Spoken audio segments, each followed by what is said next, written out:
You say, you know what I mean, that you made it your business to be selfish. So are you saying that there's a possibility for somebody to not be selfish enough to where they're giving too much to others and they don't have nothing for themselves? Absolutely. That's what you say. Absolutely. That type of selfish. Absolutely. Because you know these words have negative connotations on them. We selfish. How you gonna get anywhere in being selfish? You're supposed to love everybody and give everybody, and when somebody needs you, be there. And you see what I'm saying? So that selfish, what you're talking about, is directly connected to mayat. Balance. Absolutely. See, family, that's important. You got to get that, because we've been again programmed backwards on a lot of stuff. We'll think. And I'm going to go ahead and say this. We'll think in our programmed, Christianized minds. You see? When we go into the scripture, say, love thy neighbor, etc. and all that. We'll get to that frame of mind, like we're saying here, where you're not selfish enough for yourself, like to make sure you're well first. We'll get a lot of these concepts twisted.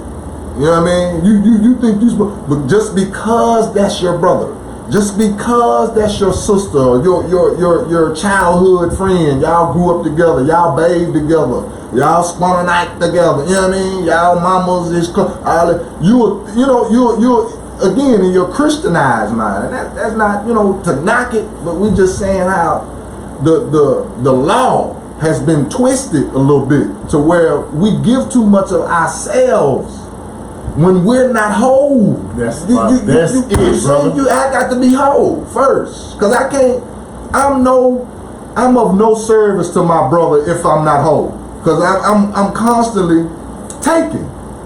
If I'm not whole, it's impossible for me to bring something to the table every time, as it relates to the law of reciprocity. You see, that's a law. That's a universal law that we're supposed to abide by in our doings. And we'll get, again, even the concept of love. And that's what we're going to talk about here in a minute. The concept of love, we'll get it twisted to where, like, we won't get the concept, like the good brother is saying, to where love is attached to selfishness. There's a sense of, selfishness that you have to have in order to be whole, to give, you see what I'm saying, to be able to give the proper frequency of love away to whoever it is, your child, your brother, your mama, your baby, you know what I mean? I'm talking about, you know what I mean? Your boo thing or whatever. It takes a tremendous amount of discipline. That's what we're gonna say here. To be selfish enough to let me go on and now hold up, let me get me right, and then maybe we can make it a little more clearer if we go to the opposite end of the spectrum. Not self-love, but self-hate. Now everybody that is within our community knows that is the number one detriment to us as a family. Self-hatred. That's a pandemic. Been a pandemic for 1+. You see? Now we gotta deal with that thing. Like, seriously. Because we can't just bob and weave around that right there as it relates to, our whole community. Because self-hate, we have to define it, family. You know what self-hate is? Self-hate is light skin versus dark skin. Oh, look at her nappy hair. Oh, look, she too black. With her black. Oh, she black. Oh, he black. Oh, why that happened to him? Why he get that? Why she get that job? Come on. Come on. She ain't doing nothing over there. And she running her own successful salon.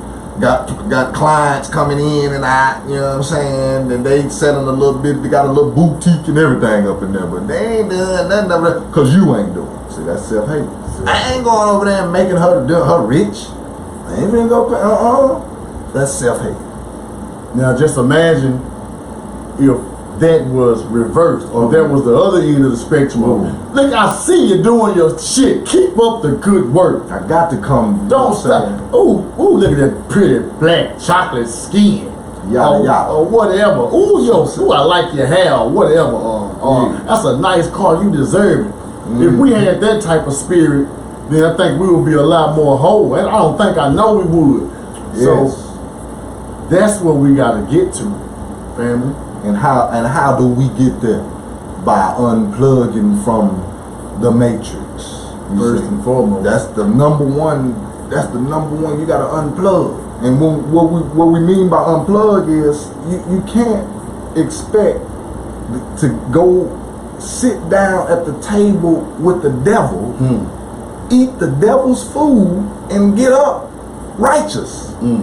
That's not how this works. You remember what Mama and Granny them told us? You can't eat at everybody's house. You can't eat at everybody's table. And even within ministries, they would tell you that. I know y'all. Somebody got a pastor out there that'll tell you can't. Nah, we don't fellowship with everybody. You see? Because you just can't do it. Now, as it relates to unplugging from the matrix, we're specifically talking about sitting down at this mainstream table where the whole plot and plan is to, again, dumb down humanity. Now, how am I gonna go sit down at the table with these entities, these organizations, these corporations of people? How am I gonna sit down at the table with them and expect the game plan for whole living and righteous living and health is wealth, generational wealth? I'm not. You can't go sit down at the table with the ones that's cooking up the goddamn pandemic casserole. You see? That ain't. And then you just eating it all, meaning you taking everything for truth as it relates to what they telling you to do, what you should do, etc. All the way to, like, we talking about what you putting in you. Because the blood, remember we told y'all that the blood is the most important part of this whole scenario here, this vehicle. You see? The scriptures will tell you that the life of the flesh is in the blood. That's Leviticus. So much so, you drink it every third Sunday, or is it the first Sunday? I think it's, oh, you got me. It's been a minute since I've been in there. I think it's every third Sunday. I think so too. I think it's third. Yeah. We performing rituals. Right. And we don't even know what they mean at all. They got us in there drinking the blood of Jesus. And you know what I'm saying? And again, that's a ritual. And when we go through rituals, I'm glad you said that word. When we go through rituals are there to make one better. Can we agree on that? Practice, for all our athletes, practice is a ritual. You see? For everybody, whatever you play. You know what I'm saying? Basketball, football, whatever. Practice is a ritual. And it's a ritual to do what? Make us better. So what are we saying here? If we continue to go and do these rituals like a good brother just explained, as far as taking part of it physically, see, that takes time and energy for you to take part in something, and then you get up from there and leave and never get better. You see how that works? That means that, again, somebody is sitting down at the devil's table and eating this pandemic casserole.